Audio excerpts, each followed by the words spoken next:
it's me. I'm still alive. Wow.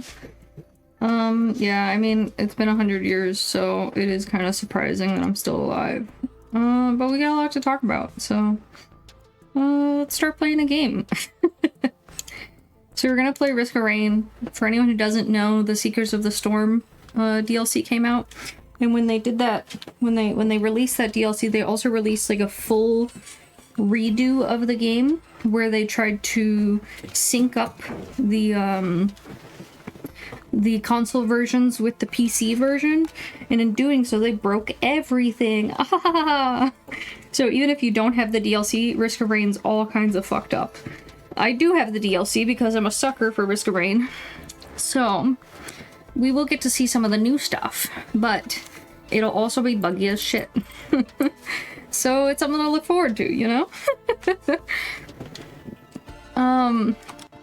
Yeah, let's get into it. Let me just rearrange my screens a little bit. We're just gonna play the same way I always play. We're gonna do single player, we're gonna do command, and we're just gonna do drizzle and just chill. So let's talk about it. What the fuck, where have I been, you ask? Good question. A lot has happened. I think the last time I streamed was like in July, and a lot was going on at that time.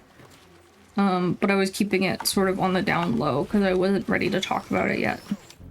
But a lot of things have been kind of, I wouldn't say squared away, but like I have more information now and like a plan, so it's less terrifying. So we'll start with the like craziest stuff first, okay? Okay. As you all know, I am pregnant. I am dealing with pregnancy complications. Now, that's kind of like a loaded term because it can mean a lot of different things. It can mean complications in my part where I am sick, or complications on the baby's part. Just general complications. So, for me, it means complications on the baby's part. We went in for like our I don't know, like 23-week scan or something, and they were concerned about spine issues because of the fact that some of the blood tests were coming back a little bit abnormal, and a lot of the time that can be like a warning sign for like spina bifida and some other pretty serious conditions. So, you know, it was, we were very stressed already when we went into the appointment because we knew that they were looking for something wrong. But there wasn't a guarantee anything was gonna be wrong. Like, this was just a screening test, so it could be like not a big deal at all. So we were just hoping it was gonna be that. Now, it's really hard as a first-time parent to like deal with everything in the first place, but then a lot of it, like, you just feel like you don't know what's happening. You don't know, like, I want to say, like, you don't know the rules. You don't know expectations or like how people are going to judge you or anything like that. So in addition to like being terrified that something's wrong with our baby, there's a lot of like fear around all of the stuff surrounding that. I am not anti-abortion. I am for abortion. And I think that if you have a reasonable reason for an abortion, whatever that entails, whether it's financial, physical, health, situational, whatever, that's a reasonable reason, you know? All of those are reasonable reasons. And so that's not how everyone sees things. And so there's also like a fear of, okay, if there is something severely wrong, I wouldn't proceed, okay? But there's the question of where's the line of something severely wrong versus something a little bit wrong. You know? Like, again, it feels like it should be simple, but like, I don't have the answers. I don't know the correct things. I don't know, you know, what is terrible. I'm not like an expert on medical conditions. I don't know like what these conditions mean. Like a spine issue specifically in my eyes is a pretty severe condition because of the physical disability aspect of it.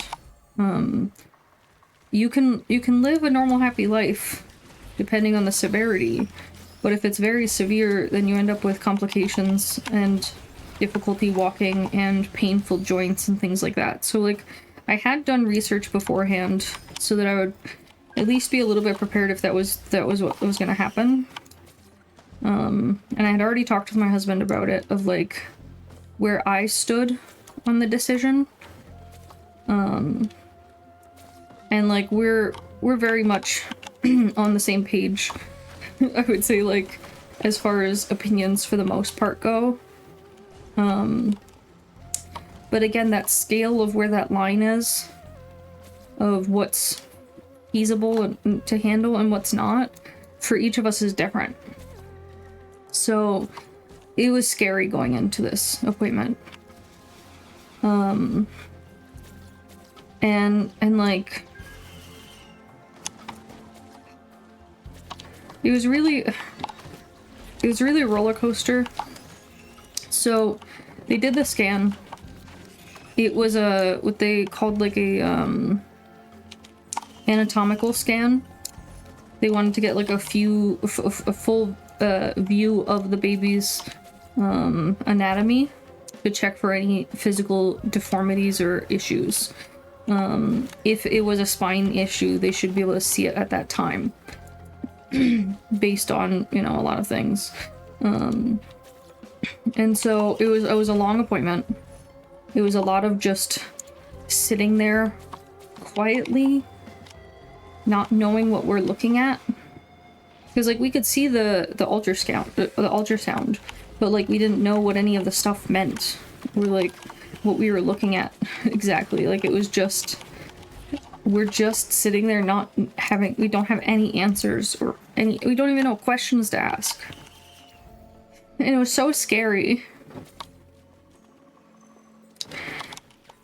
Like, I cannot explain into words, like, the fear of looking at somebody examining something and not knowing what they're thinking.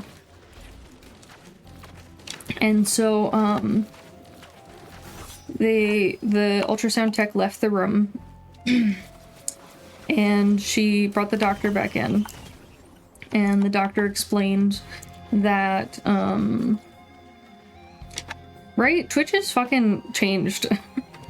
You've changed, Twitch. You've changed. No, its ads are like fucking weird now, and it has all kinds of like, it emails you. It like didn't used to. I don't know. Lots of things have changed. But anyways, hey. Okay, back to the most terrifying part of my story. So the doctor came in the room, and I don't know, she like started with there's no spine issue. So like I felt this immediate like wave of relief. Like, yes, we did it. Like, there's nothing wrong. But it wasn't that simple. It feels like shit describing it too, because like it's very like living it again. So it kind of sucks, but you know, I want you guys to know why I've been like missing for like, I don't know, 2-3 months. How long's it been? Too long. Anyways, so she says it's not a spine issue, and I'm very happy. They then proceed to start to explain what they did see. And it's a rare condition, which it makes it even harder because it's like, I've never heard of this. And I don't have a lot of information, because I did do research on like related conditions in case it was something other than that specific spine issue, you know, like some other very similar issue. I wanted to be prepared. There was no preparing for this, unfortunately. So the baby has what's called an omphalocele. Spelled with an O, omphalocele, not omphalocele, which is kind of like it's a very weird word, but you know, science words hard. Did I pass the fucking teleporter? Am I blind? Oh yeah, I think it was over here. Yeah, there it is. So what that means is essentially, when a baby is developing, there's a period of time, I guess, where like their organs are not enclosed in their body.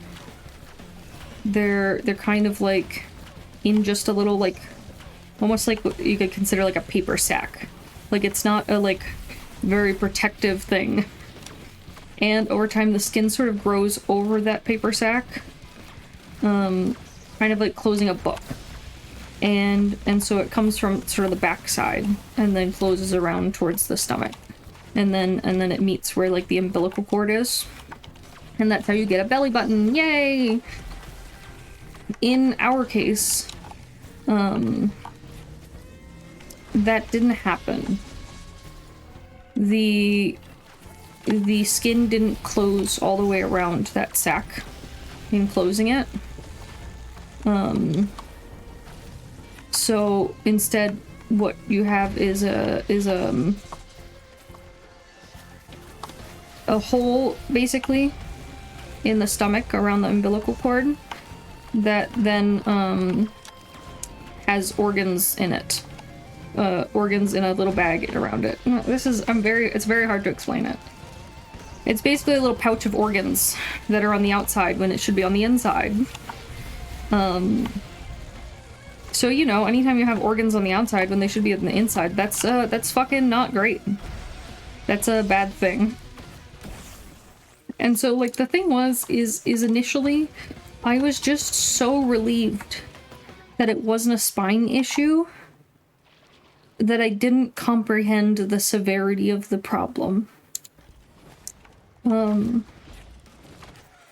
I like, to some degree, understood what they were telling me, but my brain was so focused on, like, it not being a spine defect that it really just didn't click. And then, on top of it, like, with the way that they explained it, I was like, oh, it sounds like a hernia. And if you guys know what a hernia is, it's basically like a very similar thing, but you normally get it like later in life, or like it normally has like muscle over the top of it. So I don't know how to explain it very well, but it basically, the organs don't come all the way out of your skin. They're outside of the place where they're supposed to be, but they're not outside of the skin, so they're still protected. But the babies are in this paper sack, which isn't very protective and is breakable. So it's very different. And then there's a very big difference between something happening later in life or even like during development versus when you're... How do I explain it? They're not the same thing, basically. For a hernia, a lot of the time your organs are still inside, and if anything, it's like a small little hole, and it's just like intestine that comes out, and it's not like fully out, it's just like peeks out a little bit, and it's normally like they just kind of poke that sucker back in and stitch it, and you're good. But the problem with babies is, since they're in development, what happens is, because they don't have their organs inside their body doesn't develop space for the organs. So it develops in a way where there's just not enough room. And so, like, you know, it's it's kind of a big deal. I'm gonna bounce around a lot with my story. I'm trying my best. It is like a hard topic to discuss, and like, yes, things are like on a better route as far as things go, but it's still really scary. So the Omphaloseals are graded by their severity, and so for us, it was like a question of like how severe is it, and of course, it's like we didn't really know how they graded them at the time. We just knew that they were like basically given like a level of severity, and so they're not like levels of severity as in not bad. They're levels of severity as in the size of the amount of organs outside of the body. So the more organs outside the body and the specific organs outside the body, the worse it is.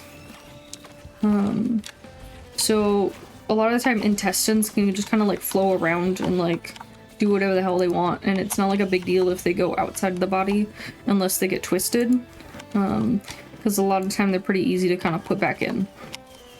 So that's normally like not a big concern if it's just intestines.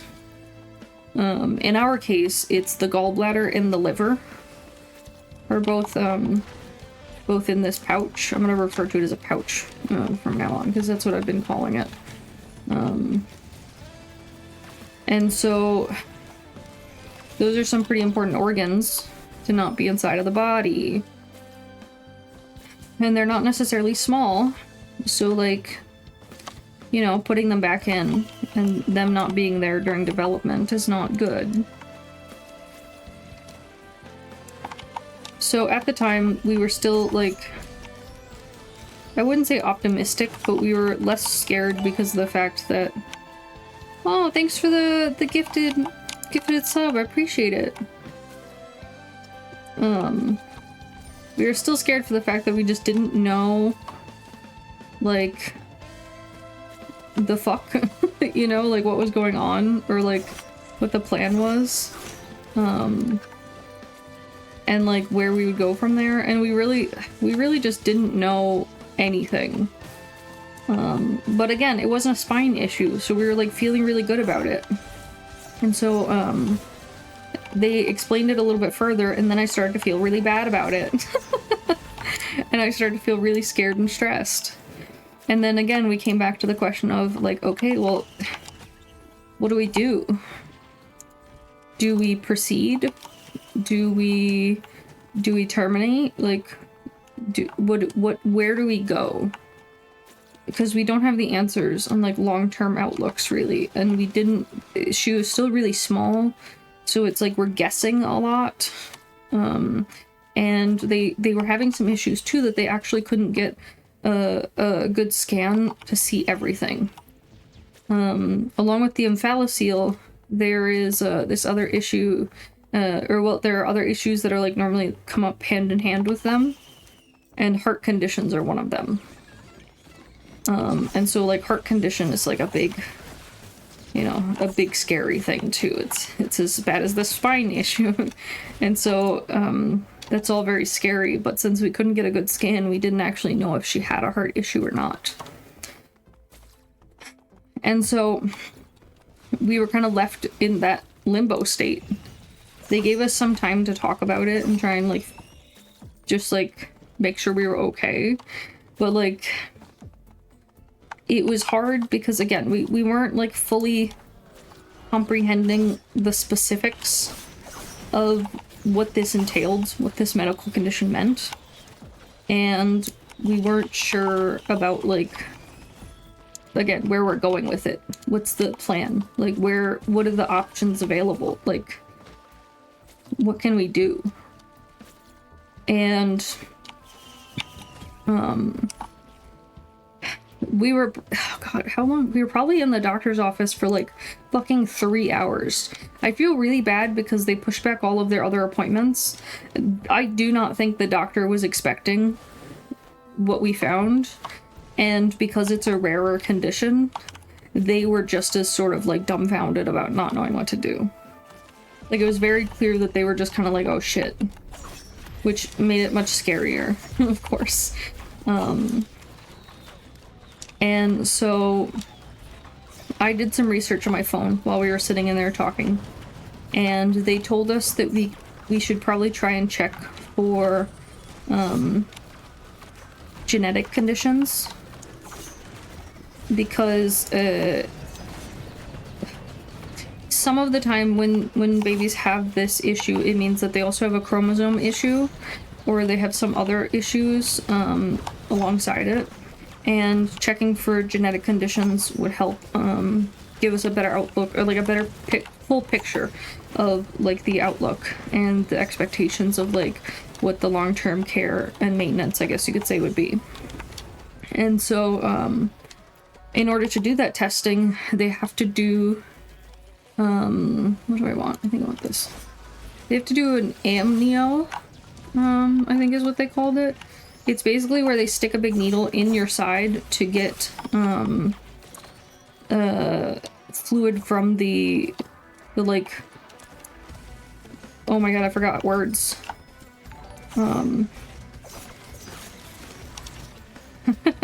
Hi Hades, enjoy your pool time. I'm actually really fucking jealous. I really want to swim. But anyways. A new record, how exciting. Thanks guys. Killing it. So the amnio is essentially where they stick a needle in your side to get into the amniotic sac to get fluid from the fluid that the baby's like living in. And I guess it gives them a better picture of the baby's, I was gonna say stats. I guess that's fine. The baby's stats to see what its, you know, to see what its strength, defense, and magic levels are. And that'll help give us information on you know, just other possible issues, I guess you could say. And we can also test it for genetic conditions. So there's like a couple of conditions that they were worried about, but the biggest one they were worried about was like Beckman-Wiedemann syndrome. It's like a growth condition where the baby grows improperly. They can have like enlarged organs and stuff like that. So that was like a big one that I wanted to test for because it's not uncommon for them to have this condition, the omphalocele, while also having Beckman. The problem is it fucking takes a long time for these tests, okay? Like, I get it. But, like, as a mother who's, like, sitting there trying to decide, like, are we proceeding? What are we doing? Like, is this too much for us, like, financially, physically, like, mentally? What is happening? Like, it's a lot. It's really, really overwhelming. Like, I can't make it more clear how awful it was waiting for this information. And not just in this information, but like just generally waiting to like figure things out. That's one of the reasons that I wasn't streaming, is because I was just so scared. I was scared and I couldn't talk about it because I didn't know how people would react. Like I said, I am not against abortion. I am not against termination, as long as you have a reason and it's by choice. I am not against any of those things, but I know that a lot of people are. And so the idea that we may need to terminate because of medical conditions was really scary, because I had literally like that week before they had gotten the abnormal test results, like that week I had told everyone that I was pregnant. And so it's like this mental thing where it's, okay, I just told everyone I'm pregnant, and then I'm gonna have to tell them that I'm no longer pregnant. And there are gonna be questions because people care and they're curious, and I'm gonna have to tell them something.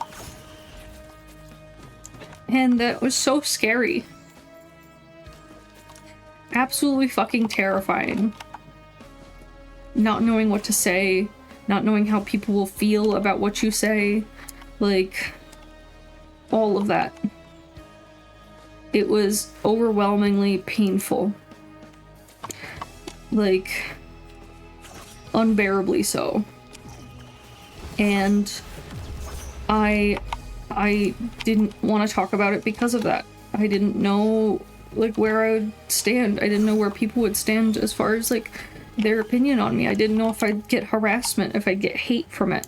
I didn't know if, like, people would try to make it worse or try to, you know, force me into changing my mind or, like, say really terrible things to me. And so, like, I didn't want to talk about it. I didn't want to tell anyone. I didn't want to do anything until I knew what I was gonna do. And that was really hard because it was very isolating. And I felt trapped in a situation that I had no control over. There was nothing that I could do to make it go faster. There's nothing I could do to change people's minds on things. Like, I was stuck in an unfortunate position, and it felt really terrible, and it was really lonely. And it wasn't like, I say it's lonely, it wasn't like completely alone. Like, I have these three great friends of mine, Heather, Matt, and Chip, that I talked with throughout the whole time, because I knew that I could trust them to not think I was a piece of shit. And I really, really greatly appreciate everything they did for me. But it's still hard, you know? It's not a situation anyone wants to be in. And it feels unfair. When I found out I was pregnant, it was like a big surprise. My husband and I had, like, been trying for kids for a long while. Say like 5 years or something.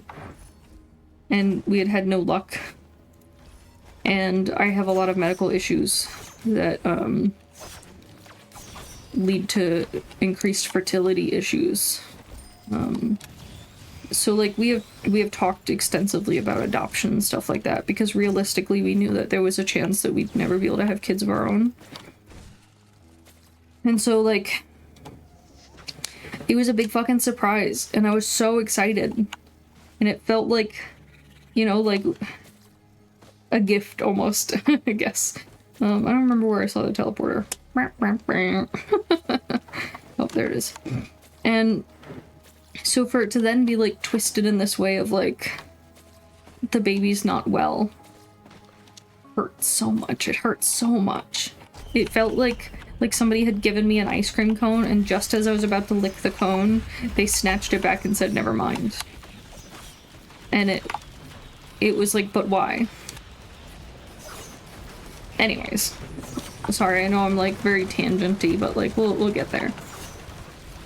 So, to do the amnio test, they stick this big needle in your side. And there is some risk involved.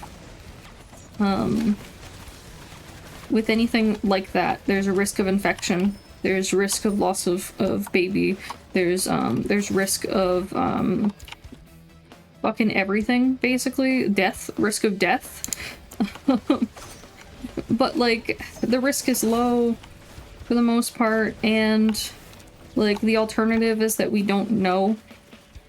That we don't have the information we need to make a decision. And for me, decisions are all made based on facts and logistics. There's a rationale to things that I like to follow.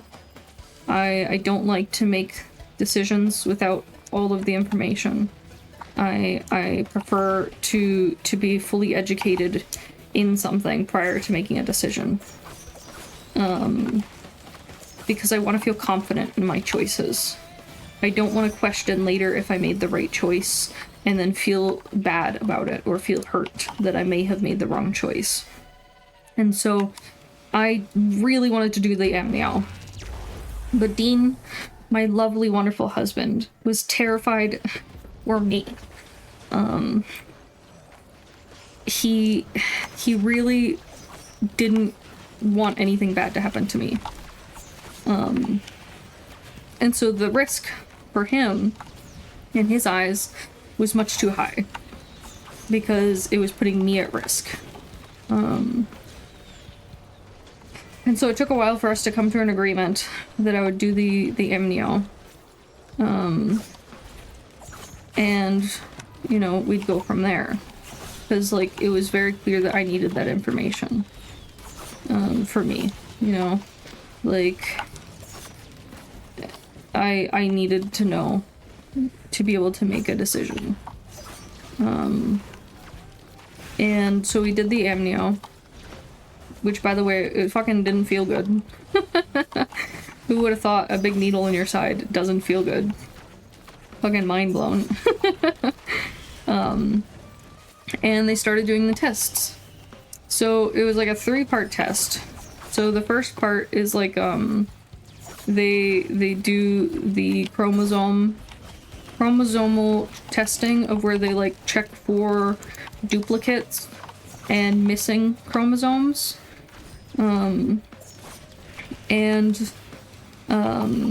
That can take quite a while, but you know. The second portion was checking for that Beckman-Wiedemann, which takes a lot longer. So I guess with checking for that one, and I'm not a doctor, so like, forgive me if I mistake something or say something improperly. Like, I'm doing the best I can. Consider this a game of telephone, okay? So for that test, they have to culture the amnio fluid, and then wait for it to grow for like 2 to 3 weeks to see if it to get the what they need to do the test properly. Which fucking sucks. That's a long time when you're trying to decide what to do. You know, like it's fucking forever. So yeah, it was a scary long period of time where I just didn't know what was happening and I didn't know what to do, and I was depressed and terrified. I will say it's important for everyone in situations like this to take into consideration like their mental and physical health, and that was something that I wanted to make sure that I did for both myself and for the baby, regardless of what we decided to do moving forward. And so I did some research into therapy specifically for pregnancy-related issues. I wanted a therapist who understood the nuances of making decisions like this, and who wouldn't judge me and would understand a little bit more specifically about having kids, I guess you could say. It's something that I don't know a lot about. It's something that I'm scared of. And so I wanted somebody educated who could help me through the process. And I had already been planning to get a therapist for this particular field of knowledge, I guess you could say, because since I'm prone to depression and anxiety, I have fears about shit, I forgot the name of it. It's the issue after you have a baby that you suddenly like don't consider it yours, or you have like problems connecting, sort of thing. Postpartum. So I wanted to make sure that I was prepared for the possibility of postpartum issues, like postpartum depression and things like that. And so I wanted to have I guess you could say a specialist who was knowledgeable in the subject to be able to assist me. But I ended up having to find one earlier because they could also help with the prenatal issues. So I found a therapist, and it helped me a ton. So I can't talk that up more. I had to look for one on my own because my OBGYN, my obstetrician didn't have any recommendations. I mean, she recommended I do it. She was like, yes, that's a great fucking idea. But she didn't have recommendations for a specific doctor to go to or anything like that, or specific therapist. Just because, I guess, like, they haven't had many, like, with that specialty. Tesla coil. Tesla coil. So it left all the research and everything to me, but it gave me something to do during that time period where I was waiting and trying to figure shit out. So I mean, it wasn't terrible, and it's not like I blame the doctor for not having a recommendation. I'm more okay with them not having a recommendation versus them like just googling some rando and being like, yeah, this one looks good. We'll tell her that they're good, you know. So yeah, I ended up going to see her and talking with her while we were waiting for the information and everything. And she made me feel a lot better about the fact that I wanted to make this decision as a logical, realistic decision. And it also gave me time to do a lot of research.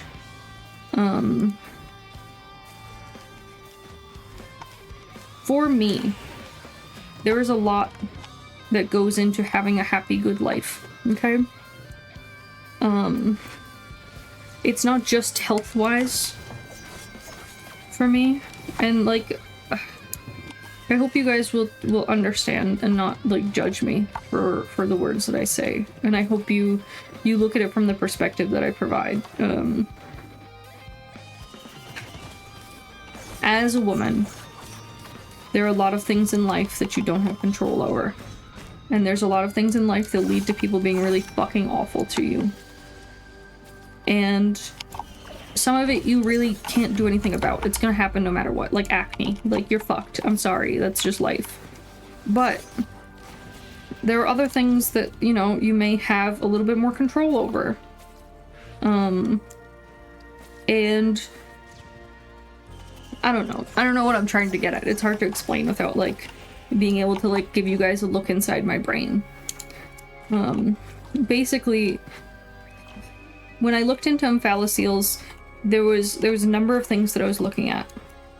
Number one is the actual repair of them. What does it take? How long does it take? What is the physical burden upon the body? And what is recovery like? And what is long-term outlook? What is all of those things? One of the things that was important for me is the physical deformity aspect of it. That was one of the things that I was concerned about with the spine issues as well. I say physical deformity, but what I mean is more like a physical impediments or things like that. Things that cause your physicality to be different from what's considered the standard. And how that affects a person. Let's say you got 6 toes. It's not uncommon. That's fine. The good thing about 6 toes is you can wear shoes. You know, there's a lot that like you can do for it, and then on top of it, like 6 toes, you can also get surgery to remove the toe, the extra toe if you want to, if it's something that really bothers you. And it can look completely normal, and it won't have a long-term lasting effect on your life if you look at it from that perspective. Not all medical conditions have resolutions. You fucker, I thought you were gonna go a little further forward. And not all issues are easily resolvable in repairable ways. And so when I looked into the omphalocele surgery, it was gruesome, first of all, in more ways than one. So, like,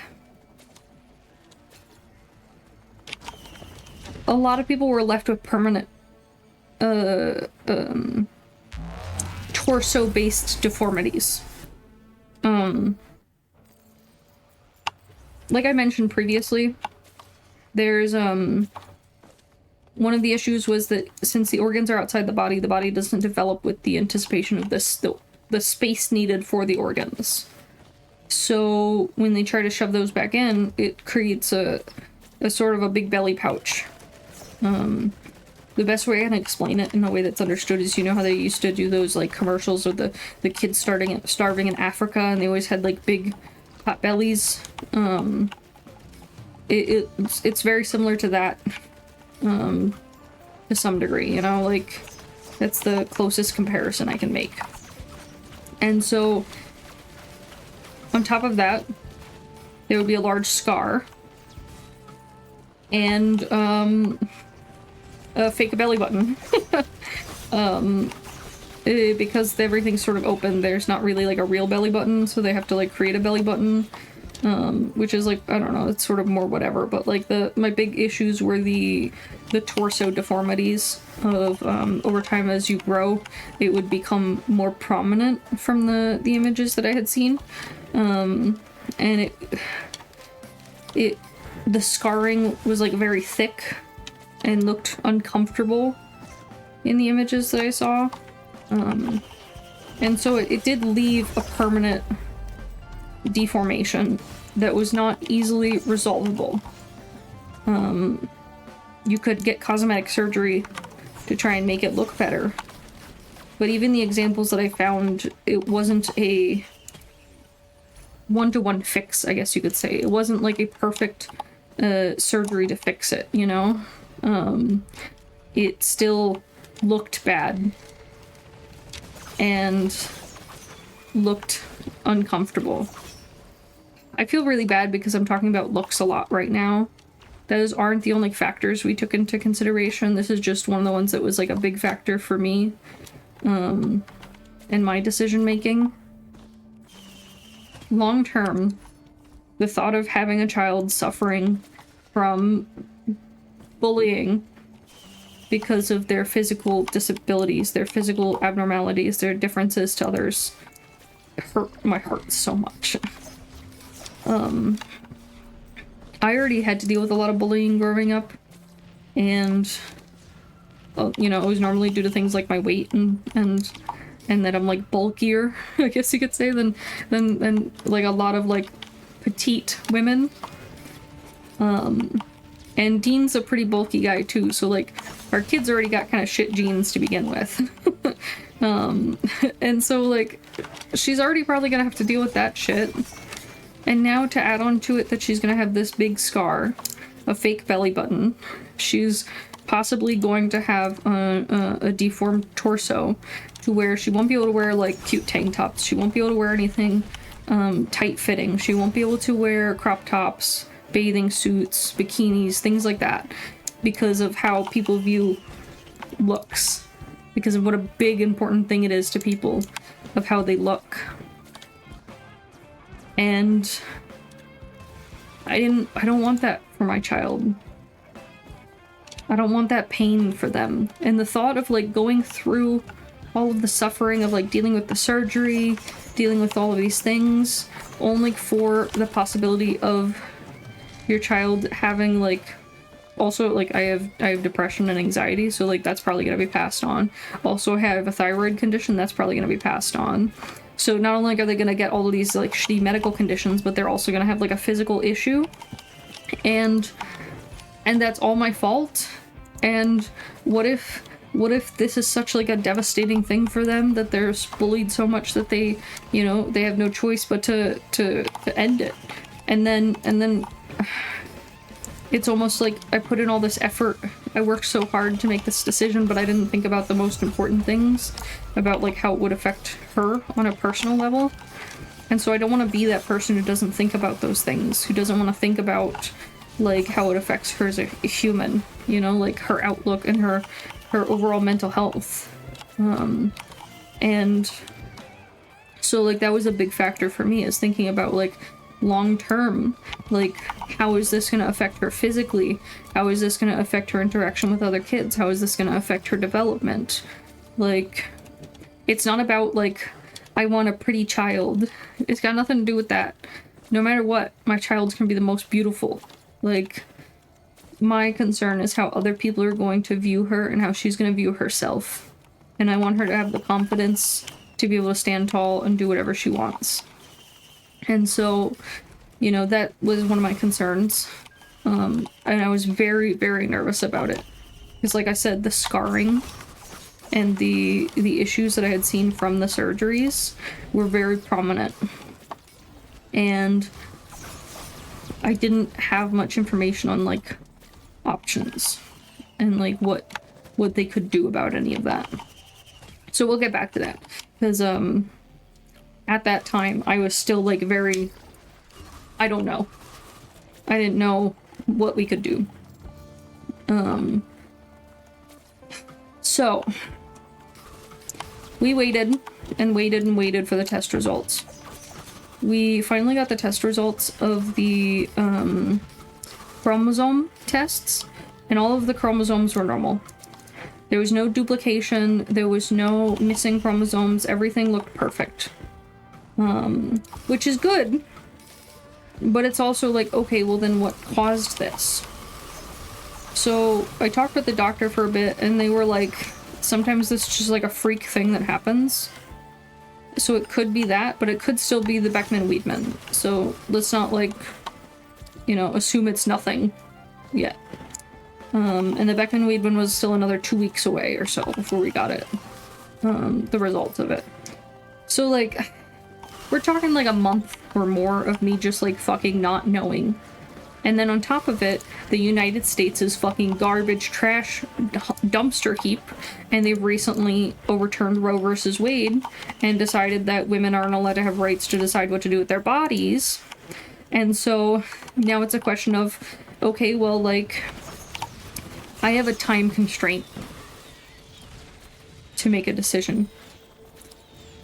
Legally, if I need to terminate based on, you know, how me and Dean decide to move forward, like, we need to have that option.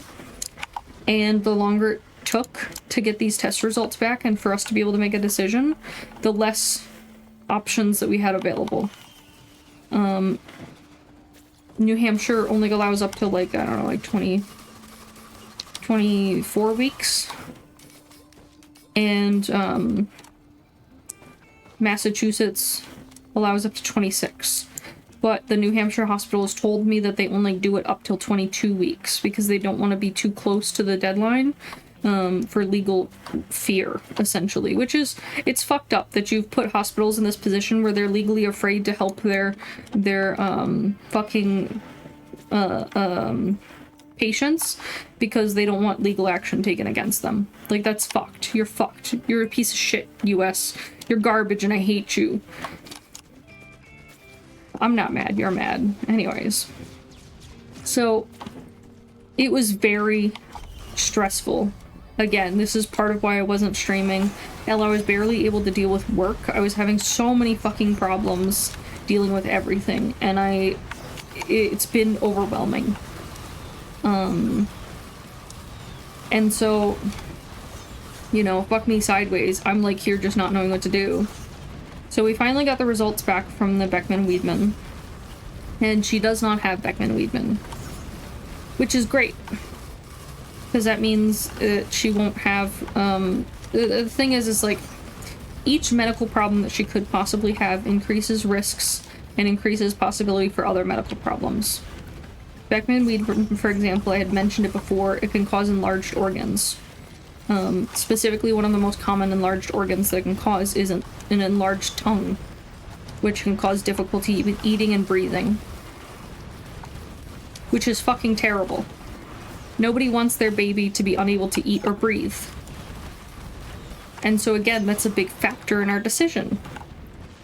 I actually had like a fucking moment where I almost like wanted to drive to the doctor's office and cut a bitch because somebody said something fucking inappropriate to me regarding my opinions.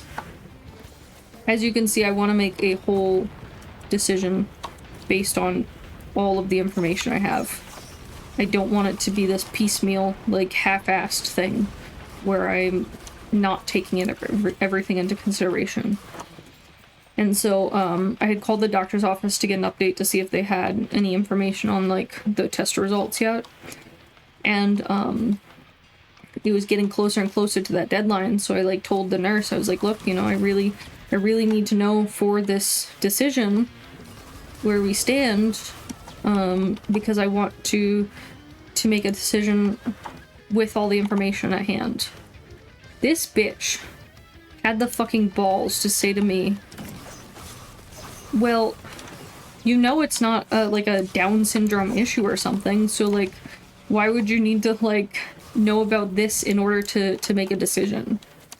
So she was basically insinuating that because it wasn't Down syndrome, that there's no possible reason that I should be terminating. Which, fuck you. You know? First off, just fuck you. Secondly, like, it's none of your goddamn business how I make my decision. Thirdly, not everyone terminates for Down syndrome, and Down syndrome is a very wide-ranging naming convention for issues.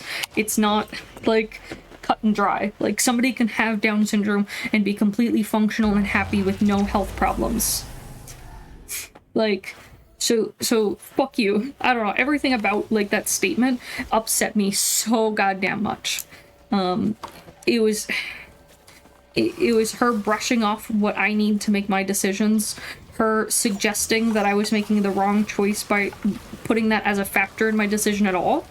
Like, all of those things were just, like, a big bullshit-ass thing. And as a nurse, I was even more pissed off. Because I was like, you should know how difficult it is. You are a nurse at a specialist. Because the thing is we ended up... So we had our regular OB. And once they found the issue, they sent us to a high-risk OB. Essentially a high-risk specialist. Who then reviewed our stuff. So this was the high-risk specialist office that said this fucking shit to me. And like, girl, I will tell you, I was 10 seconds from driving down there and fucking slapping the shit out of this woman. How dare she? I'm still, obviously, as you can tell, I'm still very, very upset about it. It was fucking a heartless statement and mean. I don't know. Just that decision's a lot for anyone, and to try to say that they're not making it right, or they're you know, making the wrong decision is a big fuck you. Like that's fucked. Man, fuck that woman. I'm so pissed. So yeah, as you can see, I am very, very strongly opinionated. And I don't like this bullshit of people being stupid about things.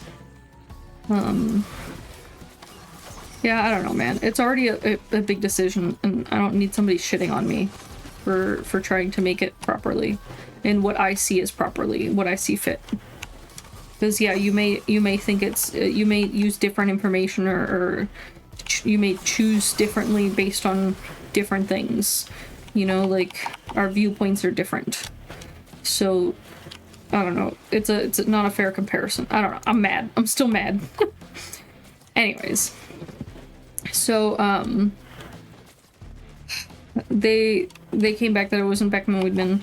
They came back that it wasn't a genetic issue, so it just was some freak-ass thing. It was just bad luck, essentially. They didn't have a reason. They didn't know why it happened.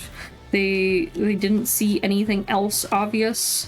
Well, there was another issue. I'll get to that, but like I want to talk about the big important ones first.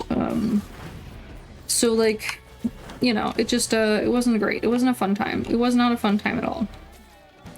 So now that they had a little bit more information and they had ruled out genetic issues, they were sending us to oh, thanks, Hades. The game's fucking bugged, you little bitch ass.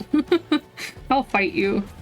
I hope your swim was good. I'm kind of jealous a lot that you got to swim. I want to swim in a pool so bad.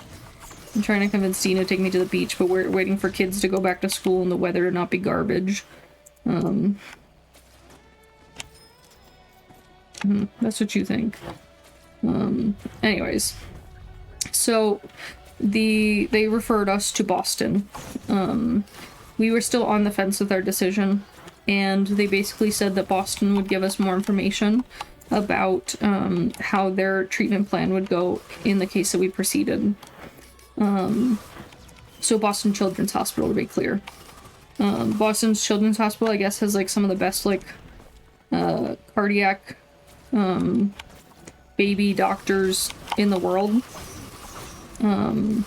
So, you know, they know what they're doing.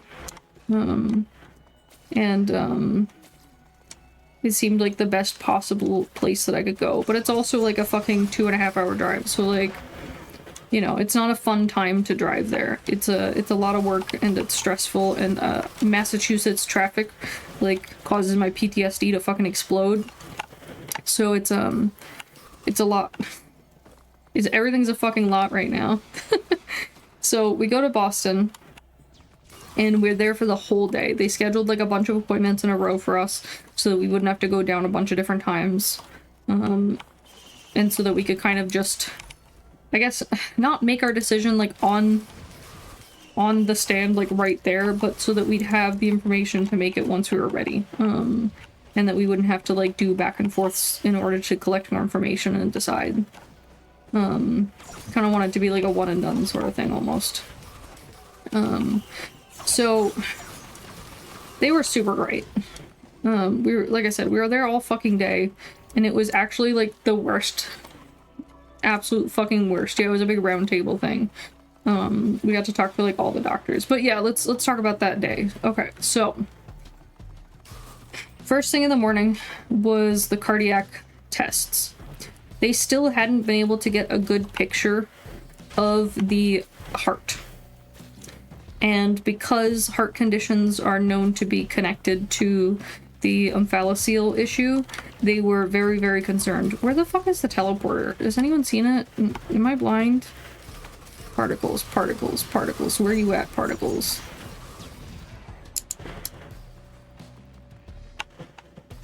Am I standing on it? No. I do not see it. It's gotta be here somewhere. We'll find it. Anyways. So they wanted to get a cardiac specialist to be able to do a scan for us. They wanted to use like their best cardiac specialist to do the scan. So it took a little bit longer for us to get an appointment because we wanted to have that like very knowledgeable doctor. Oh, there it is. I see it. Okay. I was like, what the fuck? Where is it hiding? So we go there and it's just like an ultrasound, and there's a tech that initially does the ultrasound. Fucking awful. It was very clear she was having issues getting a picture as well of the heart, and she was trying really hard, but it also meant that she was pushing down really hard, and I was fucking bruising up like very quickly. It was excruciating just having her like jab me in the stomach with this little probe to try and get a picture. But like I knew I had to just kind of suck it up because I need to know, you know. This went on for an hour or more. I think it was a little bit over an hour of her trying to get a picture and not getting what she needed.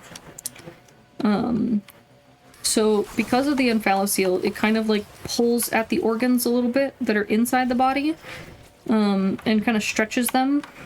So like the heart is kind of in like a weird position and kind of stretched a little bit because of the fact that it's being pulled by the rest of the organs towards the outside of the body. And so that's why they were having such difficulty seeing it. So she finally, like, very obviously gave up, and she called in the cardiac specialist, and he came in to give it a try. He was very nice, but he also pushed really hard in my stomach, and it hurt. And by this point, like, I was very stressed out. I knew that they had seen something, because the way that they were, it's like the face they were making And like the way that they were trying to get this one specific picture, like I felt like they knew that this one picture would give them the answers of like what they were seeing. And the fact that they couldn't get a good picture was like making it more difficult. And I knew that something was wrong, you know? And that sucks. That's a really shit feeling. Because like he's still trying to get pictures. I could tell that he sees something that's not right. I'm scared. I'm just sitting there not knowing what to do, because like me and Dean had already talked about it, and we were like, you know, if there's a heart issue, like that's it. We're probably not moving forward. Like we know the severity of things like that. Like you know, and for her to need heart surgery in addition to surgery to deal with this the organs, it would be way too much, you know? That's a lot for a little tiny body to physically handle. And so, like, I was, like, ready to just fucking break down and die. So the doctor, he finally gets a picture that's good enough for him to be able to decide what he sees as what he sees. And it took another, like, hour of him just, like, fucking jabbing me with this tool. Which sucked a lot. It really fucking hurt and didn't feel great. And so I was very, very upset already by the end of it, just because it hurt. Just because it hurt, and I felt mad. So he puts the little probe down, and he's like, okay, like, the thing is I get it. I do. But, like, he was very, like, nonchalant about explaining that she has a heart issue. Which was upsetting even more to me at the time. Because it almost felt like he was, like, brushing it off as, like, not a big deal. But for me, it's, like, this huge part of my decision. And I'm, like, devastated at these words coming out of his mouth. It was like I blacked out, almost. But, like, it was complete disassociation and just not knowing what the fuck to do. What was happening, why it was happening, what I needed to do, like, what I could, how do I fix it, you know? And, so he explained that she has a hole in her heart. And he explained to us that the holes are graded on, like, a scale, again, kind of like the omphalocele. And so they're small, medium, or large. So small ones are normally not caught. Small ones are normally ones that they just don't see in imaging, and they don't know about them until the baby's born. Small ones, a lot of the times, will just close by themselves. And if they do have any issues, it'll be, like, far down the line. Medium ones are spotted on imaging. And similar to small ones, they could close by themselves. And they also don't need immediate surgery, but they might need surgery down the line. And then large ones need surgery. And are very noticeable in imaging. So ours was graded as a medium because he spotted it, but he said that it was really small, and that I don't know if this was just his overconfidence speaking, but he was like, most people wouldn't have seen it. Considering how long it took them to do the imaging and everything, I don't think he was, like, bullshitting me. I think that most people wouldn't have seen it. I think that he just saw, like, something just barely and was able to recognize it, but, like, I don't know, man. I'm not a doctor. And then he proceeded to tell us how it was, like, super common, and how lots of kids have them, and how it may just go away, and we could just ignore it, and blah, blah, blah. But, like, that all went in one ear and out the other. All I heard was, like, heart hole.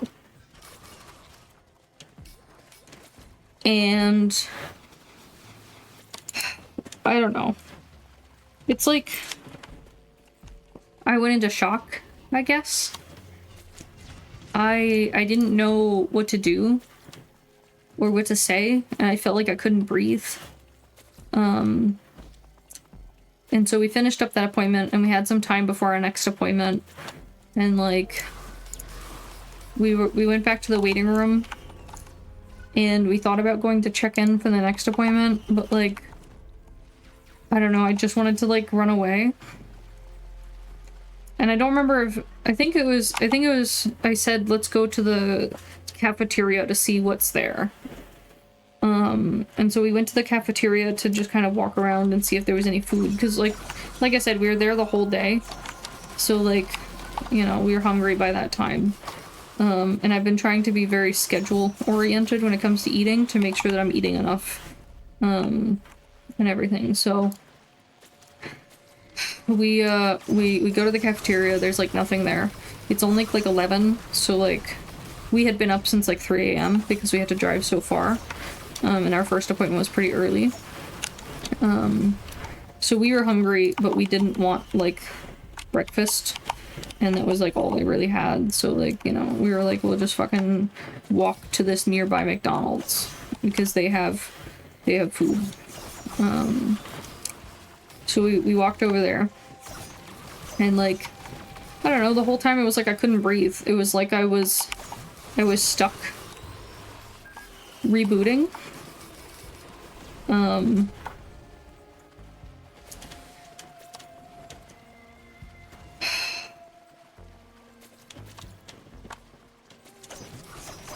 It's hard because with something this difficult, you almost want somebody to do it for you. You know, you want somebody to tell you what the right things to do are. You want somebody to look at the situation and be like, oh, yep, this is what you need to do. You want somebody more educated than you to make the decision. And you can't. You don't get that. And I felt like I had no choice but to not proceed, to terminate. But at the same time, it hurts really bad, you know? Like I said, me and Dean had been sort of trying for kids for a long while. And so even getting pregnant in the first place was like a big, exciting surprise. And we don't have any other kids, so like, for this to be like your first child, for them to have so many issues, it feels really awful. And like, I don't know, in my brain, it's like, if this was our second child, the decision would be much easier because we'd already have a kid. But it's like taking away something that you never even got a chance to have. I don't know, it sounds like selfishly like stupid because it sounds like I'm referring to them like an object, but that's not what I mean. It's more like a,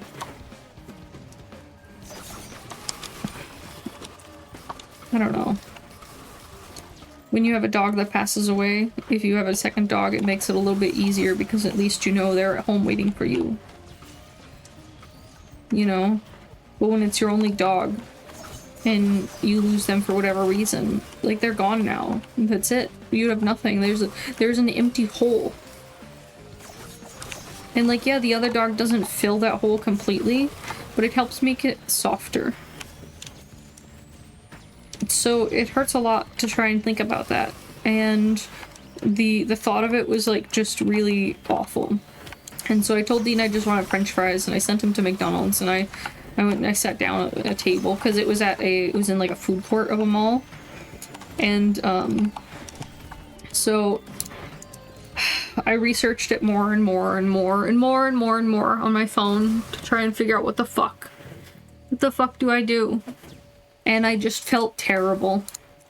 And I didn't know what to do, or what decision to make, or what it would make me. Like, I don't know.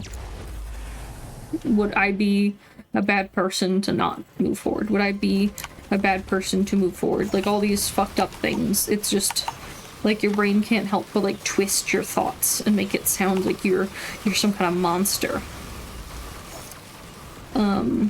And so I like kind of just shut down for the rest of our appointments. After that, we had a what's it called? A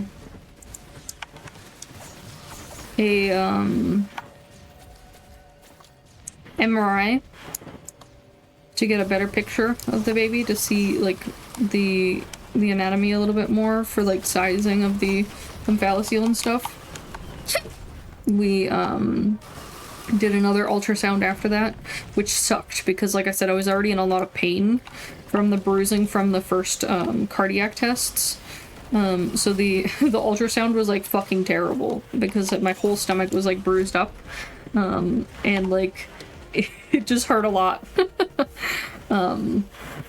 So I was just kind of dead through all of those appointments. It was like I wasn't even there. Everything felt not real. And I think that was probably the most scared I've ever been in my life. I think like it was terrible. I wish that no one had to go through that. So the last couple things that we had to do were consultations with the doctors themselves. Is kind of like the final, like they discuss everything as a whole kind of thing. And so the first consultation was with the surgeon who'd be handling the omphalocele.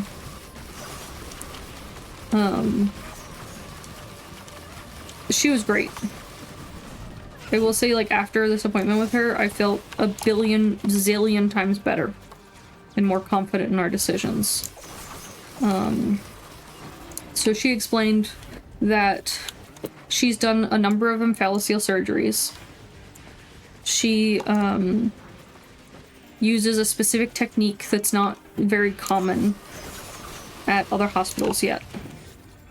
They've used it a number of times at Boston Children's, and she had pictures. She had pictures of other babies that she had done this for, which was very helpful. She had pictures and outlooks, essentially. Information and physical research that I could look at, kind of thing. Like, making it much easier to feel like I understood. So she explained the surgery.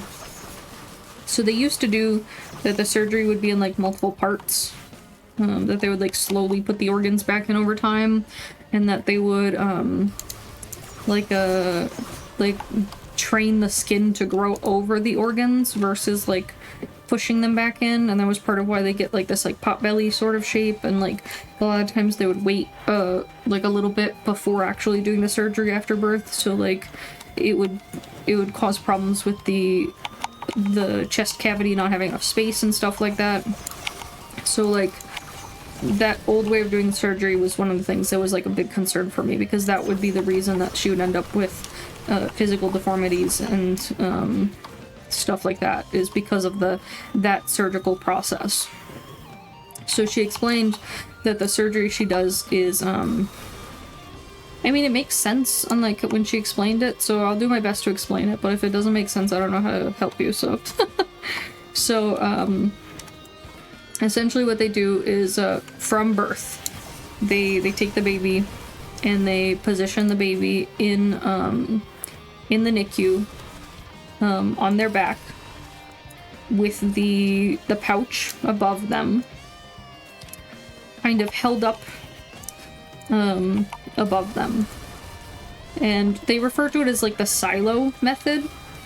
Think of it like a flour silo. I don't remember where it goes. Corn silo.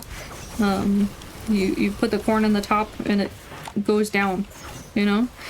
So it kind of functions the same way, in that they prop up this pouch, and then it allows the organs to slowly go down into the body on their own, in a way. Allowing the body to adjust over time and make room by itself. And in doing so, it reduces a lot of the actual surgeries they have to do. That ends up where they only have to do one surgery at the end. They do one surgery at the end to fully close everything after the organs have gone back inside. So that, you know, that's very different from the possibly 3 to 4 surgeries that she would have had based on the other method. And the scarring is less severe. And when they did it, when they showed me the pictures, the stomach was like completely flat after the surgery, versus the other ones where it was like, again, that sort of like pot belly misshapen like torso. So like it was a huge relief to see that. This method made more sense to me, and it seemed safer long term. Less surgeries mean less risk of infection, because infection is another big risk of this sort of situation. Is that like let's say they do one surgery, 2 surgeries, they're fine, then they get an infection and they die from the infection, so they never actually make it to the point of being like fully reinserted, the organs, I mean. So like it made everything make more sense and feel a lot better. The relief was like pretty intense, but there was still the question of the heart condition. And this was when I like actually was like, her talking about the surgery had sort of brought me back to reality, I guess you could say, to where like I could listen to the issues of the heart. Because before, when the doctor was trying to explain it, it was like I just shut down. Like I honestly just did not, my brain turned off. So like I didn't hear half of what he said, because I just couldn't. My body was like, no, it's too scary. Don't listen, kind of thing. So I didn't listen. And so, she explained the heart issue. She explained that it might not need surgery, that it might just heal itself, that it's not something we have to worry about immediately. Because, like, on top of it, if there's a heart issue, like, does the heart surgery have to go first? And then, like, you know, is it like an order of operations sort of thing? Like, what's the plan here, like, in this scenario, you know? So, there was a lot of questions when we found out about the heart issue. And to find out that, like, you know, it's not as bad as good. I fucking hate these things.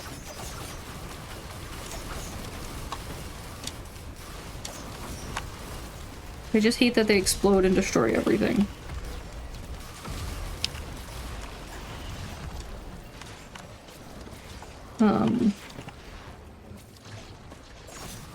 But so, when she explained the heart condition and she explained that it wasn't actually that big of a deal, it also made me feel a lot better. She explained how common it is. She explained, like, the fact that, the baby might not need surgery at all. She, you know, she went into detail about all of it. So, like, everything finally, like, felt better. And I felt really confident at that point that I could make the decision I wanted to make. Next, the other issue that I haven't mentioned is, she has a club foot.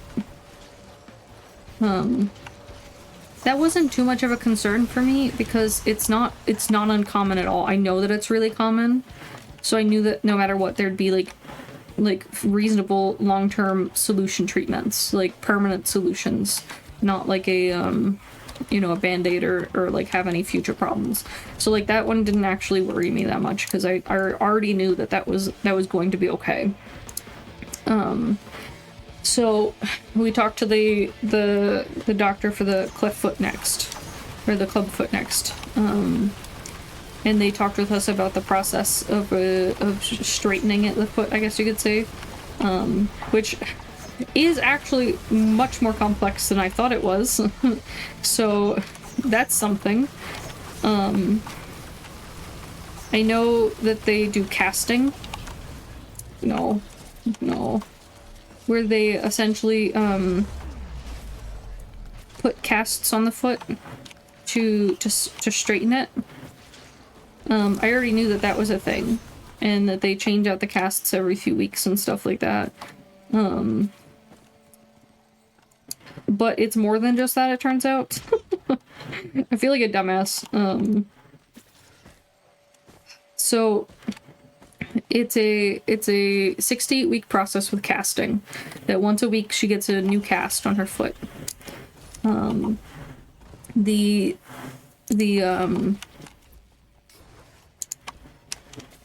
The cast is to turn the foot itself, and straighten it. But then they have to turn the ankle.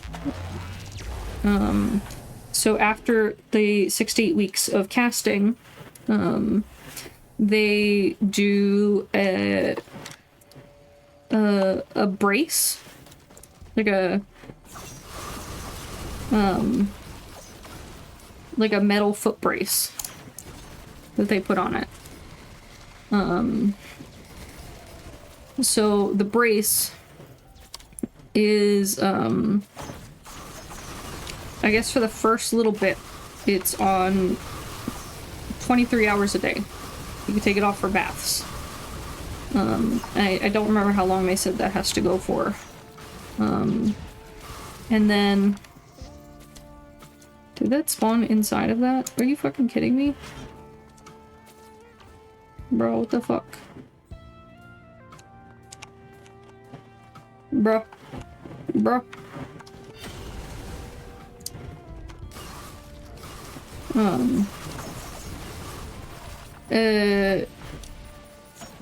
Sorry, I lost my train of thought for a second.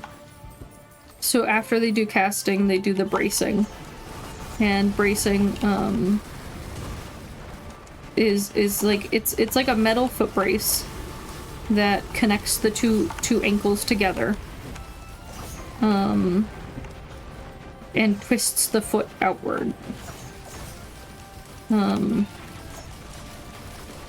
And so after she does that for a bit, all the time, they move to doing it, only at night and during naps. Now here's the fucking thing, is she has to do that for like 4 fucking years.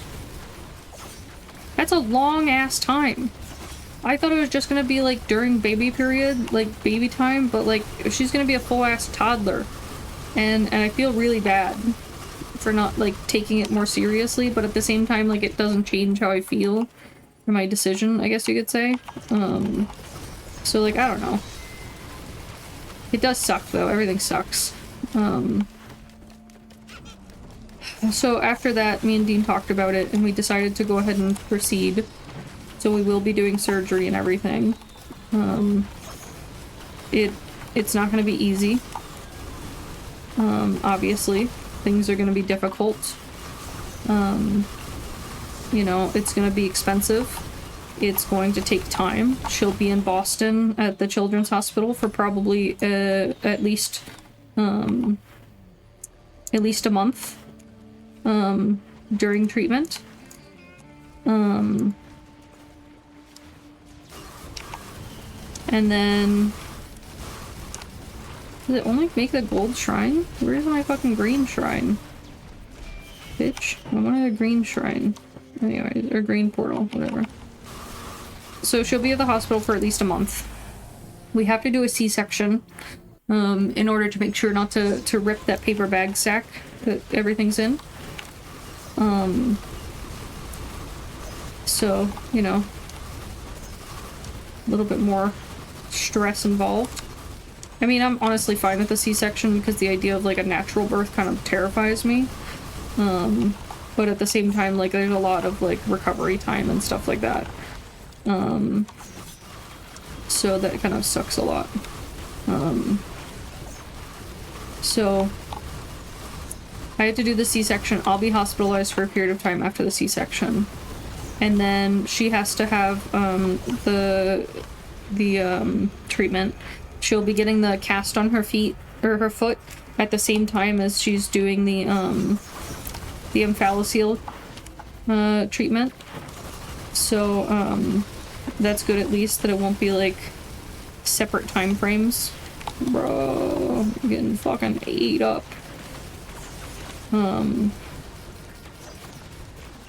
She you know, will be there as long as she needs to be. And we'll just do our best. It's gonna be difficult because we'll have to stay in Boston during treatment. So it won't be like a we can go home every day kind of thing. We're gonna have to figure out some living arrangements in Boston for that time period. The hospital does offer like a discounted housing. So we'll probably do that. Not that it makes our life much easier, because we still have to, like, pay for it. And then the other difficult part is, like, my company doesn't fucking offer any maternity options. It's like, they're just like, well, sucks for you, go die. Like, they don't offer maternity pay, they don't offer, like, a long-term maternity leave. They're just like, okay, you can take the time off, but your job won't be promised when you come back. Which is like, okay, thanks, you're basically telling me that you don't give a shit. And, like, I even told them about all the medical issues and stuff, so it's not like I was just like, I'm having a regular pregnancy. It was like, I'm obviously having issues, I'm gonna be in Boston, like, it's gonna be a whole fucking thing. And they're like, well, sucks for you. Sounds like a shitty time. And it's like, wow, thanks for your fucking concern, you piece of shit. So yeah, I'm pretty angry about that. I think that maternity and paternity leave should be something that all companies offer. My husband's company also does not offer paternity leave, so he's kind of also fucked. So, like, the thing is because I have to have a C-section, I have no choice but to miss work. And then, like I said, I'll be in Boston, so I either have to work there remotely from the hospital next to my fucking child in the NICU, or I have to fucking go unpaid. Which is fucked up. It's honestly super fucked up. And, like, I don't know. When I talked to HR about it, they were kind of like, well, what did you expect, kind of thing. So that was great. And then immediately after, I had issues with my boss being like, oh, you need to take time off to go to the doctor? Like, what? Like, being a little shit about it, and, like, I don't know, this fucking stupid ass shit. And, like, I feel like everything is going wrong that can go wrong. So it just nothing's been easy lately. After I had that issue with my boss, like, the thing is okay, so, like, here's the deal. I have, two things that I have to do when I request time off. One, I put it on our shared calendar, and two, I request it in our time off system. Now, for appointments that I just go for a couple hours and then come back, I just put them on the request, or the shared calendar. I don't request time off because I make up the time later, just working late and stuff like that. So it's not really missing work because I'm just working at a different time.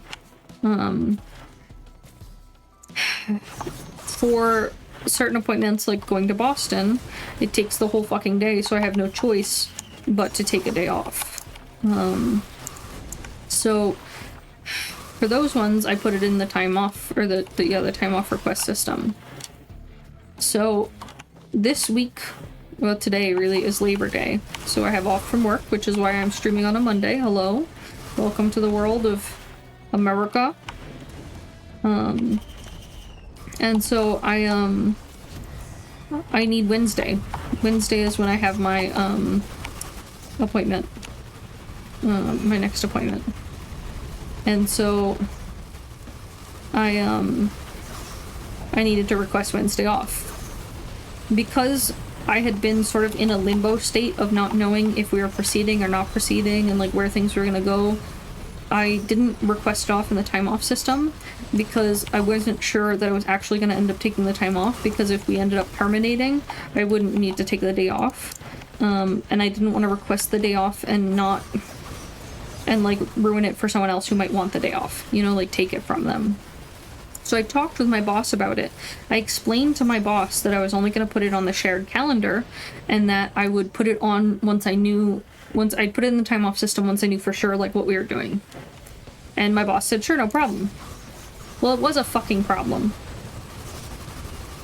My boss, I guess she scheduled herself to be out, and she also scheduled my coworker to have vacation all week this week. So it would have just been me by myself. But she didn't put it on the shared calendar, and she didn't say anything. And so, like, last week, no, maybe the week before last week, I don't know, she like came to me and she was like, why isn't this in the time off system? And I told her, like, look, we talked about this, I wasn't sure, you know, I'm still like it was kind of a gray area where we weren't sure if I was proceeding and stuff. So like, you know, and I like have been very open and communicated with her about everything. You know, I've kept her in the loop the whole time, which I didn't have to fucking do. It's none of her damn business. But, you know, I wanted to make sure that it wasn't putting my job at risk by dealing with this shit. I wonder if this works. No, it doesn't count. Okay, cool. What a waste. Nice. I thought that might count as a use for the star, so I might get 2. But the star, I guess, only works when you open chests, not things like that. So, anyways. So my boss was pissed off because she didn't realize that I was supposed to be taking 1 day off this week while they were both supposed to not be available at all. Because she didn't put their stuff on the shared calendar, and she didn't look at the shared calendar, so she had no fucking idea. Whose fault is that? Not mine. Because I communicated with my boss. We discussed it. She was aware of the plan. She knew my situation. I told her it was on the shared calendar where both of them could view it. There was no reason that this was my fault. But she was pissed at me about it. It was very clear that she was pissed at me because of like how she handled it. And like that just made me mad because I didn't do anything wrong. There was nothing that I could have done better other than put it in the system as a time off request and then, you know, not take it and rob someone else of that time. But I wanted them to be aware that it might happen. So we had agreed that that was a good choice. Like, 1 second, I think Cammy's fucking eating something. Cammy, what you got? Okay, it's just a toy. We're good. It was a crinkly toy, so it sounds like a bag of chips. And I was like, bitch, where'd you get chips? Anyway, so I was pissed off that my boss got pissed off. Later that day, she emails me and says, I've set up a meeting with you, me, and HR to discuss this further. And I'm just like, the fuck? Because the thing is, my boss has never told me I've had any problems. There's never been a single issue. This was the first time anything had happened. It was like a simple fuck up. Again, not on my part. And, you know, like, normally you contact HR when it's like the 5th time somebody's fucking done something and they still haven't like fixed their bad ways when you've corrected them. Not the first time you've brought up anything. So I was livid because I was like, what the fuck do you mean we're having a meeting with HR? Like, what is this about? And in the email she sent, oh, I want to read it because the thing is the way she worded it just like pissed me off even more because I was like, the fuck is this trying to say? She said she wanted to have the meeting to discuss, where is it? 3 items. 1, projects, complete, incomplete, and deficient projects. 2, time management, and 3, establishing expectations. To which, again, I'm like, what the fuck? You've never said I've done anything wrong. So for you to, like, mention projects, mention, like, expectations, it means that you think I'm not doing my job. It means that you think I'm not doing enough. But why? You know, like, you've never said anything to me. Like, how am I supposed to know? And then, like, what the fuck? Like, I don't know. She wants an update on projects, but, like, the thing is I'm looking at it, I'm confused because it's, like, incomplete projects. And I'm like, literally, I'm working on one big project. And then all of the rest of the projects that I worked on are, like, small projects. That's normally something that she'll email me and ask me to do it, and I'll do it immediately. So it's not like it's taking a long time for me to do the projects. So like, where's the fucking problem? So I was very pissed off because I was like, you know the situation I'm in with everything going on with the baby and everything. You know how hard things are for me right now. And you're gonna fucking set up a meeting for me in HR to discuss who the fuck knows what? Because you've suddenly decided you're mad at me because of this one Labor Day off and you want to take advantage of that because you're pissed? Because like the thing is it was just because she was mad. Like, I 100% believe that she was angry and that's why she scheduled the meeting. If she was not angry, she would have never scheduled a meeting with HR. But she was salty because it affected her directly, because there'd be no one in the office or there'd be no one working for our team because she fucked up scheduling. But that's not my fault. You know? That's not even my fucking problem. That's her job to deal with, not me. So I was livid. I am still livid about it. So I had that HR meeting. And HR was like, what the fuck? The thing was, before the meeting, I got all my ducks in a row. I got copies of all my documentation. I got copies of all my communications with my boss because I was going to pull the pregnancy card as hard as possible. I was going to try to pull the discrimination, because if they were planning to reprimand me for this bullshit, I was not going to let it pass. And it was already bad enough that they told me they wouldn't pay me. And it was right after I had just informed HR of my maternity leave. So like, it was looking like retaliation. No matter how you put it down on paper, it was looking like retaliation against me saying that I would take time off for being pregnant. And legally, that works great for me. You know? And yeah, it would really suck if I got fired. But, you know, that settlement do be looking pretty good. Because like there was no way they would win if it came to that point. And as much as I hate like the idea of taking legal action against anything like that, like, you guys fucking treat me like shit like this, like, no, I'm mad. So yeah, I was pissed. So we get in the HR meeting and my boss is just like fumbling around like she didn't even know why she scheduled the meeting. And like, the HR person's like, okay, well, did she do something wrong? And my boss is like, well, she requested this day off. And I was like, yeah, it's for a specialist that's in Boston that is only available that day, and that's when they scheduled me. There's nothing I can do. I told her about it. We discussed it. It's on the shared calendar. They did not put their time off on the shared calendar. I did. I followed procedure, and I informed my boss, and they didn't, and I'm the one being treated like a villain for it. And HR was like, why are we here? So HR was very obviously like aware that they were in danger, that my boss was putting them in an unfortunate situation.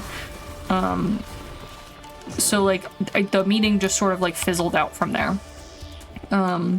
They discussed like some simple stuff of like what my plan is and stuff, and like I had already talked about all this with my boss.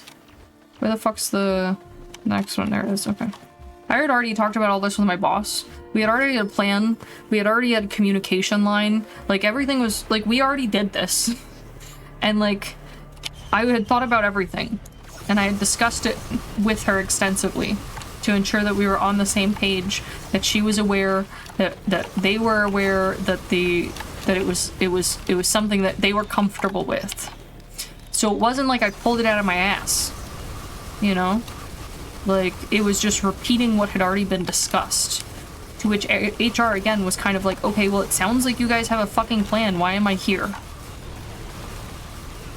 I honestly kind of feel bad for the HR lady because she just, like, she was very much giving, like, all of the, like signs to be like, let's end this meeting right now. And my boss was just not picking up what she was putting down. And then my boss was like, oh, well, you're not doing your job good enough. And I was like, the fuck are you talking about? This is the first time you've mentioned this. What am I doing wrong? To which she tried to explain that I was taking too long for the large project I'm working on. To which I explained, I've kept you in the loop this whole time and informed you each time I've run into a roadblock and what the roadblock is. These are the things that have slowed me down. Remember all those fucking Excel spreadsheets you made me work on? Remember all those extra projects jumping in here and there that you made me work on?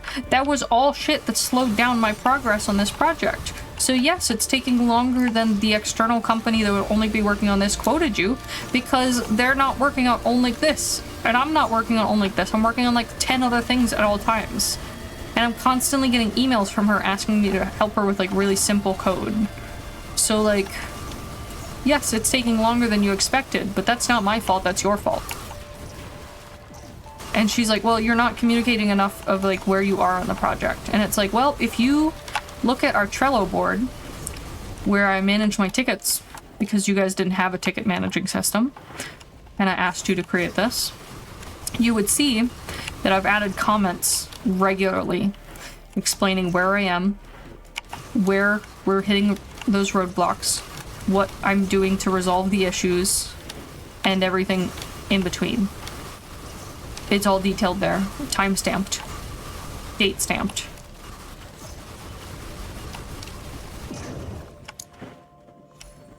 And she's like, well, you need to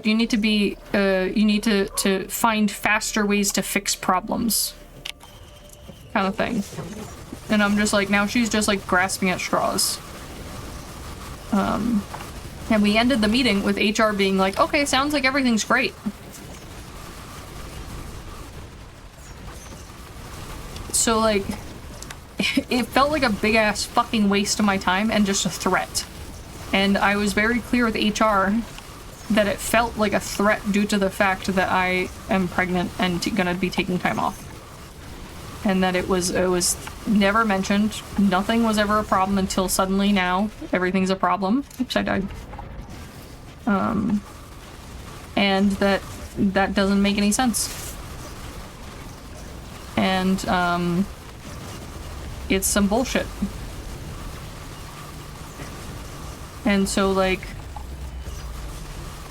I know that they're fucked, because if they do try to do anything, they're gonna be sued, you know. They know that there's not much for them in the way of protection at this point. I forgot that was my guy, and I was like, am I about to die? So yeah, it's dumb. It ended dumb. It's very clear that HR was pissed about the situation. It's very clear that my boss had no fucking idea the risk that she was putting the company at. It's very clear that she was just mad in the moment, and that's why she scheduled this meeting, and it had nothing to do with my actual, like, progress and skills or anything like that. Which just pissed me off more. So, yeah. It was real dumb, real mad, real salty ass. But you know, we do what we do. Hopefully it just doesn't continue to be this way. I need money. We're gonna need money for the surgeries. We're gonna need money to deal with the medical expenses, the expense of staying in Boston temporarily, you know, of having a child. Like, I need to be able to pay for these things. And, you know, having a job is an important part of paying for these things. And if they're gonna threaten my job in this way, then I have no choice but to, you know, give them a big fuck you, because I'm not gonna take that shit. There's no reason for them to treat me like this and to act this way. And it's very, very upsetting that they are acting this way. I don't know. I'm already mad enough again that they're not offering any maternity options. That they're just kind of like, well, you are unpaid and you maybe will have a job when you come back. Like, that's pretty fucked up. You know? So, like, I'm already pissed about that. And then to, like, try and pull this HR shit on me and be like, you haven't been doing your job well enough. Like, let me give you a big old fuck you right here. So yeah, I'm salty. I'm salty. It's true. But I think I have every right to be as salty as hell right now, with how they've been acting. And it's frustrating too, because it was like literally, we had just agreed on a deploy date for the big project that I've been working on, and I had just finished like showing them the project, and that she like literally, I was in a meeting with her and the CEO, and the CEO was like, this is amazing, this is great, I'm so glad we have this, you know, thank you so much for all your hard work. And then here's her coming in and being like, it took you too long. Like, okay, sure, wonderful. Where'd that come from? You know, because the day that we did the meeting with the CEO, she was like, this is great, this is wonderful, you've done amazing. Like, everything was like candy and cupcakes at that time. But now all of a sudden you're like, you're a piece of shit. Like, where's that come from? You know? So I don't know, I'm pretty pissed about it. Honestly, I'm really pissed about it. It makes me kind of want to look for another job as soon as I come back from maternity leave. I'm hoping that the job market for my specific role gets better at that time, and that like I'll have more options, because like, I don't know, just everything about that put it like a very sour, nasty taste in my mouth. I'm really disappointed in them as humans. And I really honestly can't believe they spout all the time about how great their benefits are. I really can't believe they don't have any maternity benefits. That they're just like, well, sucks if I miss that chest, damn it. So yeah, fuck them.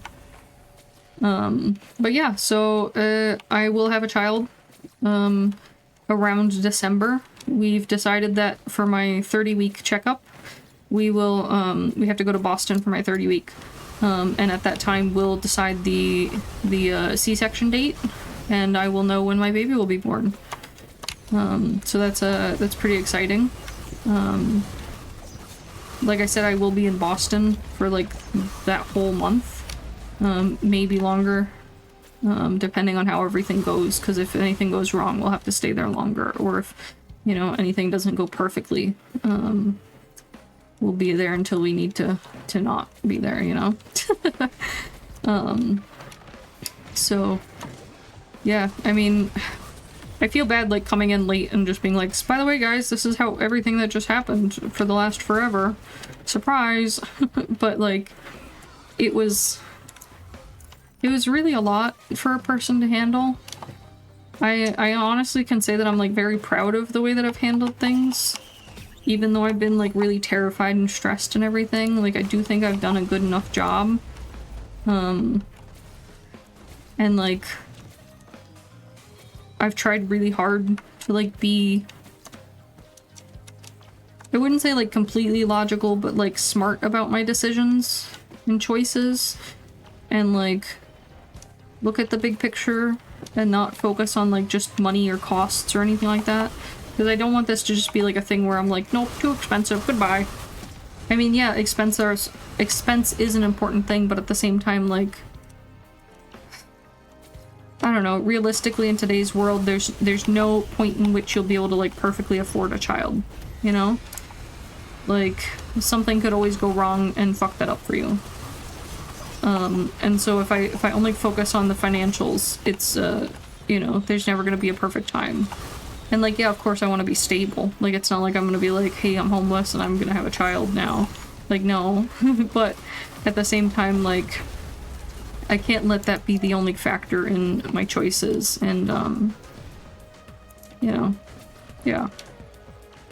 And obviously Dean's done a great job too. He's been super helpful. I've been, like, very, very tired. And that's been hard. But he's been there the whole way, like, being the best ever. So I'm really glad I have him. But yeah, I don't know, since that HR meeting, my boss has kind of, like, fucking backed off a bit. I wonder if HR, like, fucking pulled her aside and was like, you need to shut the hell up. Or what? Because, like, I feel like they had to have. I feel like they pulled her aside and were like, you're fucking stupid. What is wrong with you? She did the project. She just deployed it. Everyone's happy. Like, why are you being a bitch? So yeah, I don't know, man. It's just stupid. I think the thing that frustrates me a lot is the fact that I've been very open with my boss about the situation to ensure that we wouldn't have any problems and to ensure that she would be willing to communicate with me. And so the fact that she, like, just didn't communicate with me feels like a real backstab when I had tried so hard to make sure communication was key in that moment, you know, that it was the number one thing we focused on. So it definitely felt like a one-sided thing where I was giving as much as I could and she was just taking and treating me like shit about it. So sucks, but that's life for ya.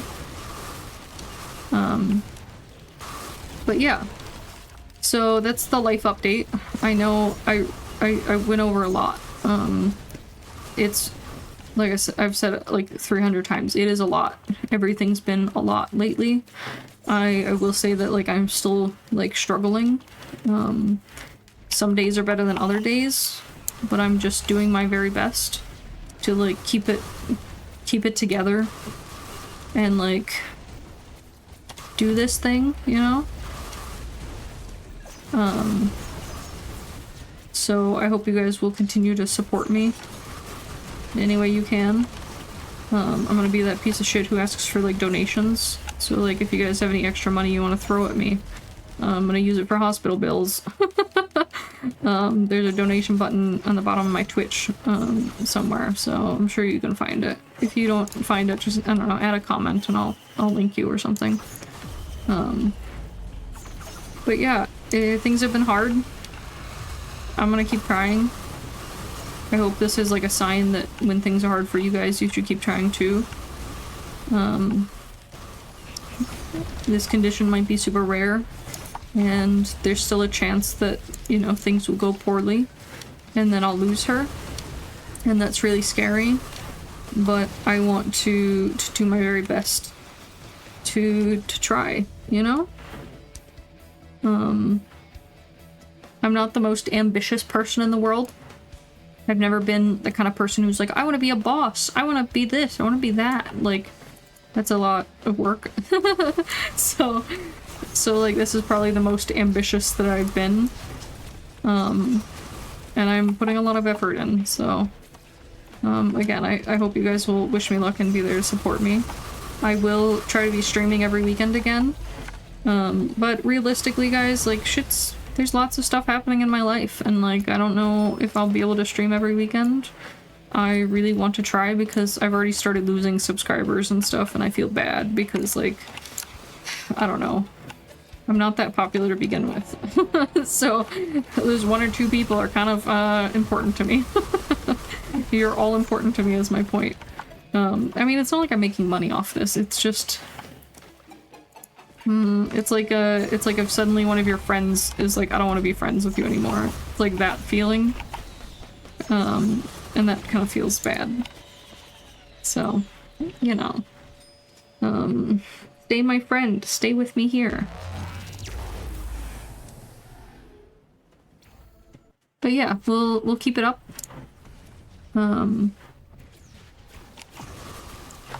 Like I said, December-ish is when we'll probably be having the baby, but I'll tell you guys as soon as I know the due date. And that way you'll know when I will not be streaming, because I probably will not stream at all while I'm in Boston. Because that seems like a lot, you know, like, whoops, fucking ate shit and died. Well, got wrecked, boys. That's fine. I think, I don't know, I tried to pick up none of the new items, but some of the mechanics are kind of fucked right now. Risk of Rain 2 just had their new DLC come out, Seekers of the Storm, and it broke everything. A bunch of stuff is now tied to frames per second, the FPS, and it's like made everything stupid as hell. So that's cool. And then a bunch of the items are broken, a bunch of the levels are broken. There's one level where you, like, they don't have a kill Z, so you just infinitely fall. So that's great. That's a fun time, you know, love that. So yeah, it's a little broked. But you know, that's how it goes. Things break, stuff happens. Sucks, but we continue, we persevere. But yeah. I think we'll probably call it today. We're almost at 2 hours. I'm probably gonna leave the stream on until it hits 2 hours. We could talk for a few more minutes, so but yeah, it's things have been hard. I appreciate you guys listening to my story. I know that like I babble a lot, and there's, you know, a lot of people in the world who babble a lot, that you know, you picking and choosing who you listen to, and I appreciate you for listening to me. But yeah, I don't know, man. I hope that you guys will keep your fingers crossed for me. I'm not really a religious person, so I don't believe in praying or anything like that, but like, you know, keeping your fingers crossed for me, that would be nice. I'm thinking about like, you know, hoping for good luck for me. I'm hoping my job like suddenly decides to just give me maternity money. That would be cool. And then like I'm hoping that the hospital is just like, you know what, this is such a weird condition that we're gonna give it to you for free. All of those things. But realistically, I don't know. I know I'm gonna be suffering and having a difficult time for a bit. But I'm just gonna do my very best. I really am gonna just try really hard to like be okay. And, you know, you guys' help is always appreciated. So, until next time, I will see you guys later. I love you guys. Bye!